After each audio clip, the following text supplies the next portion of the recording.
And now, the star of the show, Jordan Rogozinski. Jordan 411 Sports merch is available at jordan411merch.com.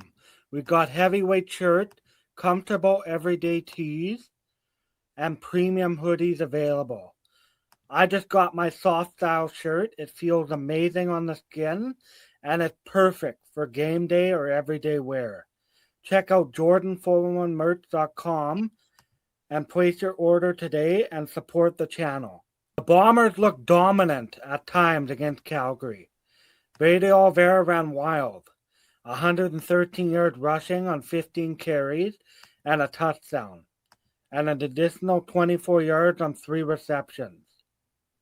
The defense adjusted when it mattered. Zach Collaros looked comfortable in Tommy Condell's offense. After everything we saw against Calgary, are you more confident in this Bomber team now than when you were heading into week 1? Yes, I am. I thought the Bombers' offense, the defensive line particularly looked good. I'm a bit worried about the secondary. I definitely noticed that Zach Collaros had more time in the pocket. There was time where he could sit back there and bake a lunch. And he had time to find his open receivers. And Ontario Wilson had a good game, and Tim White looked good from Hamilton. He could be a sneaky good pickup. Darrell Broxton looked good. He didn't give up many pressures. I mean, Jake Serezna, 3 sacks. He was the story in that second half for sure. He's going to be a beast. A beast. A beast. The Bombers opened the season with a statement win against Calgary. There were definitely some things to clean up, though.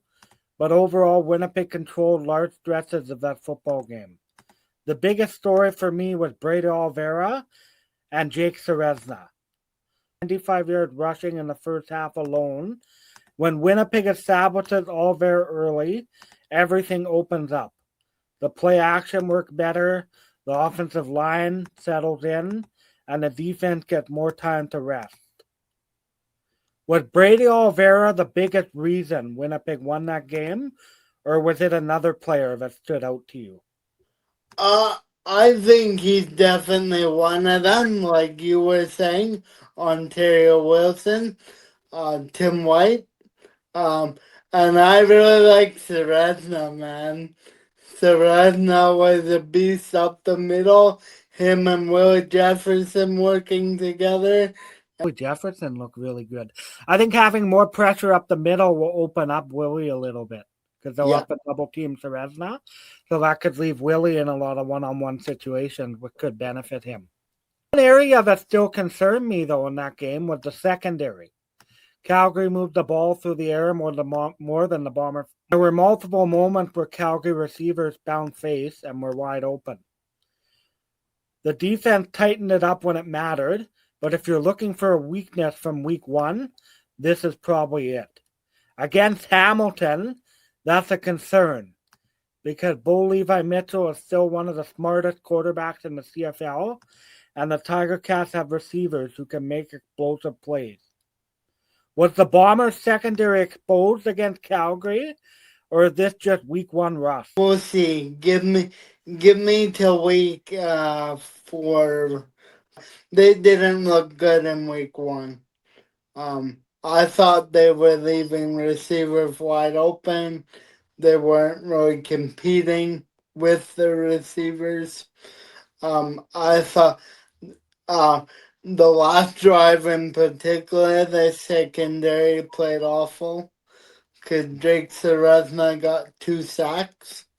When you're in second and long, you shouldn't go nowhere. They converted 3 times on second and long. That's unacceptable. The D-line did their job and got sacked, but the secondary definitely let us down on that last drive. There was still time when Vernon Adams ran it in 1 minute and 5 seconds. And as they say in the CFL, the game ain't over until it's over. 1 minute in the CFL is an eternity. That was a phenomenal heads-up play regarding the new 1-point rule by Trey Vavlo to let it go into the end zone, so we got the ball at the 40-yard line. And then how about Zach Collaros? He had protection, and he 40-yard pass to Ontario Wilson to set up Yes. the field goal. That was a gutsy play. People question Collaros, but I think he can have a good year because he had a full training camp this year. Now we'll get into some early season takeaways.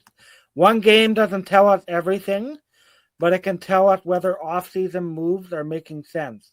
Tim White looked like a legitimate addition. The offensive line looked more stable. Tommy Condell's offense appeared more comfortable than what we saw at times last season. What was your overall thoughts on the offense as a whole, the play calling? I liked it. I like that we're doing jet sweeps again, and we're trying to do more direction, and we're trying to throw the ball deeper downfield, and we're back to doing running back sprints. I did like that he used Oliveira. He ran the ball quite a bit. It doesn't mean every concern is gone, no. But for 1 week, it looked great. The home opener this week. Almost sold out, over 30,000. Hopefully we get it sold out. Keep the sell streak alive. We'll be there, rain or shine, regardless. Yeah. This is a very different challenge. The Tiger Cats can score. They're very explosive on offense. Bo Levi Mitchell remains one of the best quarterbacks in the CFL. And Hamilton showed in week 1 they can generate explosive plays through the air. That means Winnipeg secondary has to remain disciplined. On offense, I think Winnipeg formula is pretty simple. Give the ball to Brady Oliveira a lot. Are you concerned with how the secondary will hold up against Hamilton? The one thing is, with the D-line, I think it will do good. But obviously your focus needs to be on Kenny Lawler, because both throws to him, even in double coverage, sometimes triple coverage. Hopefully William Serafna eat.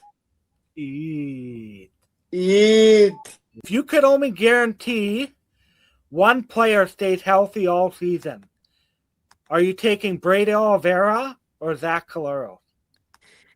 I think it's Zach. I think with the backup quarterback room, as we got into in our last video, I think I would pick Zach. Quarterback is the rock of a team in football. You need a quarterback to succeed. After 1 week, what's your confidence level on this team from 1 to 10? 7, almost confident, but still worried about some things. I would say an 8 for me. Yeah, I saw some good things, but I would say there's also some things that clean up. Would you rather have the CFL best rushing attack or the CFL best passing attack? Oh, would be nice to have the CFL, but both of them. But I like passing more. I think is more exciting for the fans, and touchdowns are always a bit more exciting. Yeah, I'm torn because when it turns cold, you need the running game, but in the summer you can pass. But if I had to pick one, I would say passing more important than running. What scared you more this week, Bo Levi Mitchell or the Bombers secondary? Both.